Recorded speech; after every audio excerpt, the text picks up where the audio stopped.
On this week's Keepin It Real, Cam has learned that there are moments in time where a simple guttural sound really matters, and they can't accumulate because they expire quickly. All this relates back to an incomplete Christmas present. I got an ant farm for Christmas. My kids laughed and they told their friends, and they laughed. But my family came through, and on Christmas morning, I opened an ant farm. It has a main chamber and 2 auxiliary chambers, and I set it up just like the pictures showed. A few weeks ago, in March, I got the ants for my birthday. Apparently, the farm didn't come with ants, a detail we overlooked. They are harvester ants, and I worked with an ant guy in Raleigh to select the species.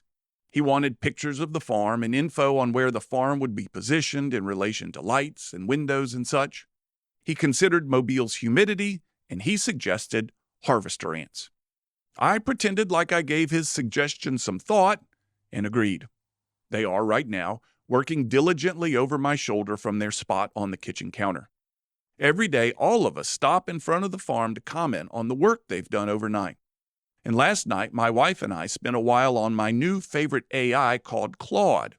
I call him Claudius because he feels Roman to me. And learned that ants can go a month without food. They really need water. They nap for 2 minutes at a time, and their poop is microscopic. I've dropped hints about needing a big magnifying glass so we can see them up close, identify each of them, and name them.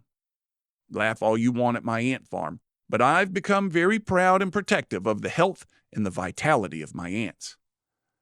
Last night, as my wife was staring in at the ants, she made some thoughtful observations about them. Each of the things she said, grammatically speaking, ended with a period and not a question mark. I remained focused on whatever I was doing, and I noticed a sudden change in her body language as she quickly stood up and walked away. My inner alarms sounded. Did I do something wrong? I asked. Well, apparently, in my house, my wife's thoughtful observations about ants deserve acknowledgments from me. Some sort of something suggesting I heard her, and am now also considering her shared observations. And that sound is, I think, this. Huh.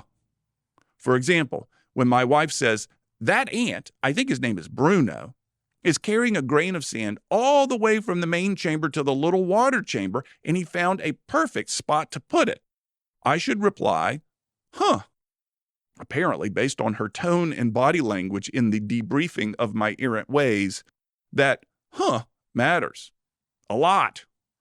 So all last night I offered lots of huhs and gave some extras that I asked her to bank for when I forget to reply huh to her future sentences that end in periods and not question marks. I was told, however, that huhs don't bank, which is a shame.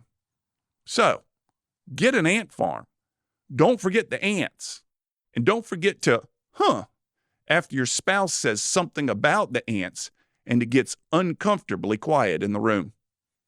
I'm Cam Marston, just trying to keep it real. To hear more commentaries, search for Keepin It Real with Cam Marston on your favorite podcast app, or follow Cam Marston on social media.